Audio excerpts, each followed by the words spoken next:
So why don't we start at the very top with the man who was named the College Football Player of the Year in South Carolina, and he is going to receive the Blanchard Rogers Trophy tonight. I imagine George might be here to give it to him. He's a son of the PD, as am I. Yes, so we're both good-looking guys. Oh, yeah. Mullins, South Carolina. Mullins, auctioneer. Oh, yeah.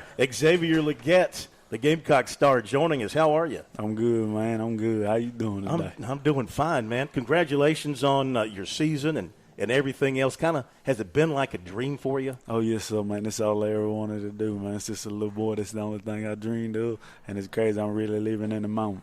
You came along during your Gamecock career, oh, yes, sir. And then you just blossomed last season. Why did it all come together, you think, for you last season? Oh, man, just the availability and the opportunity. The reason why I say availability, man, I was dealing with a couple of injuries through my first couple of years at South Carolina. This season was the most healthiest I ever been.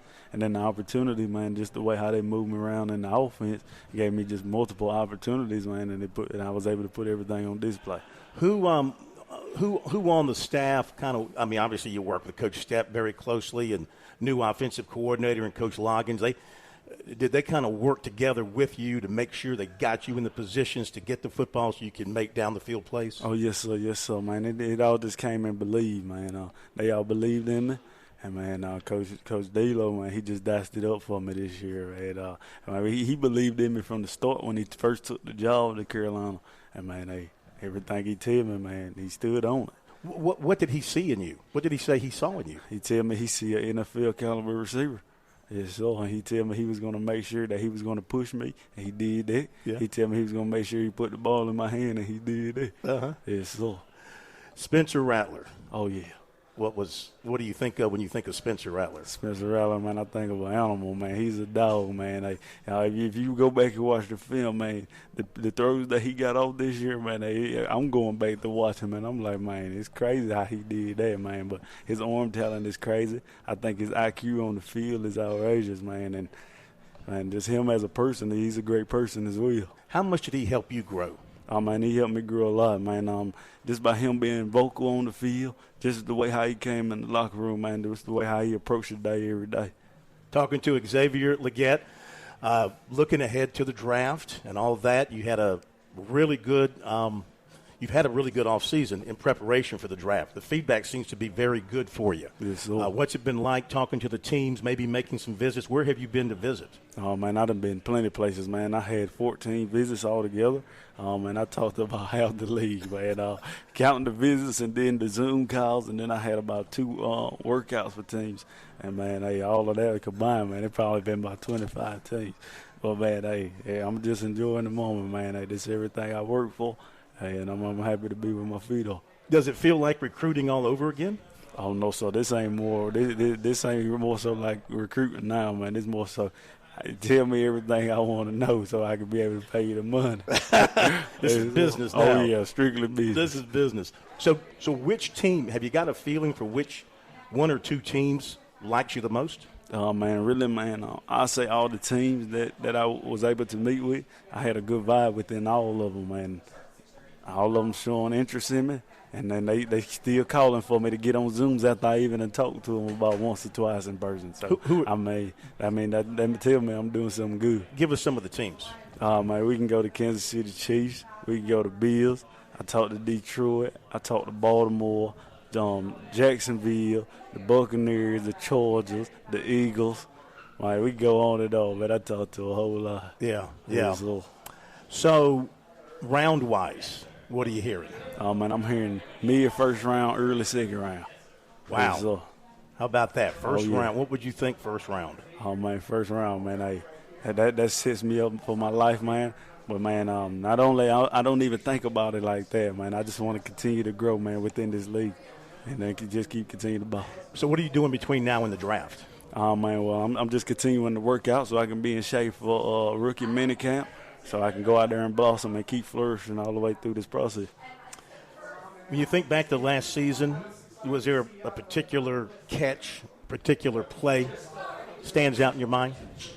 I say the big catch I had in the Georgia game. I think that was really when I put everybody on notice, when they really was like, yeah, we got to go check this guy out. Mm-hmm. Yeah, so Yeah. I think that's the one that did it. What was special about that catch that you recall? Man, just the way how I went up and attacked the ball, man. The mentality that I play with, any ball that's in the air, any 50-50 ball, man, I like it the more so be if it is mine. Yeah, so. When you think back to your life in Mullins, did you live in Mullins or out in the country? No, so I lived in Mullins. You lived in the city of Mullins. Yes, so I mean, you make one left turn, one right turn, you'll be on the dirt road. Man, we grew up 16 miles apart, okay, yes, well. down Highway 917, so yeah. we know our area. As a kid, though, coming up, I mean, when did you start taking football seriously? When did you realize it? Because you were an athlete, right? Yes, I'm sure you did everything at Mullins. Oh, yeah, man. Well, I was a 3-sport athlete at Mullins, man. But I say when I started taking football very serious will be the end of my sophomore year in Mullins, man. I started getting interest from a couple teams. I mean, and that was when my mindset changed for me. Yeah, so. Was there somebody there, a coach or a family member or somebody that said it worked with you, kind of took you aside and said, you got some special talent here? Oh, man, this was everything I wanted to do. I never wanted to do anything else, man. So this is all I had my mind focused on. I never let any outside noise get to me, man. And, man, when the Gamecock recruit came to my school in my sophomore year, I knew I had to take this thing serious.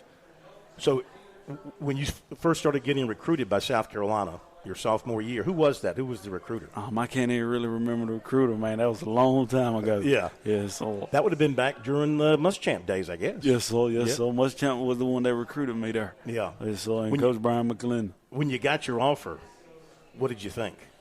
Hey, man, this is just another opportunity for me, man. I'll be a step closer to the NFL. Yes, so. Yeah. Anybody else? I can't remember. Who else did you consider strongly? Tennessee. Was Tennessee? Tennessee, yes, sir. Coach Jeremy Pruitt and Coach Rum. Yeah. Yes, sir. South Carolina and Tennessee. Oh, yeah. But you wanted to stay home? No, sir, no, man. They was just the ones that I felt had the most interest in me, man. I feel like I built a relationship with Coach Brian McClendon and Coach Muschamp. And, man, just the game day atmosphere at Carolina, man. Yeah. And then I wanted to play the in-state rivalry against Clemson as well. Yeah. So, man, that was part of the reason why I stayed home. Can you believe how much college football has changed in the, 4 or 5 years you were in college? Yes, sir. I mean, think about it. You came in just prior to the start of all the transitioning with the NIL and the free agency now, the transfer with no penalty. Oh, yeah. What do you think about college football in the future now that you've been through it? Oh, man, and the way how I see it, man, it can kind of go up and down, man. Like, you really not going into the seasons, you really not going to know what team is going to be the best team anymore, man. It's very interesting. What do you think of the Gamecocks in 2024? Oh, man, I think they're going to do great, man. They have great players. The quarterback, Lenore Sellers, man, he's an outstanding player, man. If I had another year, I may go back and play with him. You think he's got the goods? No doubt. Yeah. No doubt, man. He has the arm talent, man, and he can run it. Yeah. Yes, sir. Yeah. We're going to let you go so you can roam around and see folks. Yes, sir. Congratulations, man. I tell you, appreciate it. Fantastic year for you. We're going to be watching very closely, a couple of weeks, week and a half? Yes, sir. Hope to hear your name called soon. No doubt. I'll say this, when not that I'm an expert or anything like that, though I like to think I am, when Deebo Samuel came through, I said, if you don't take him in the first round, you're an idiot. Yes, sir. Well, if they don't take you in the first round, they're an idiot. Yes, Whoever who needs a receiver passes on you, they're going to regret it. No doubt. Yeah. No doubt. Good luck to you. Yes, sir. Great seeing you. All right, Xavier Legette, the former Gamecock star, and that accent will take him a long way. You will recognize him no matter where he goes, man.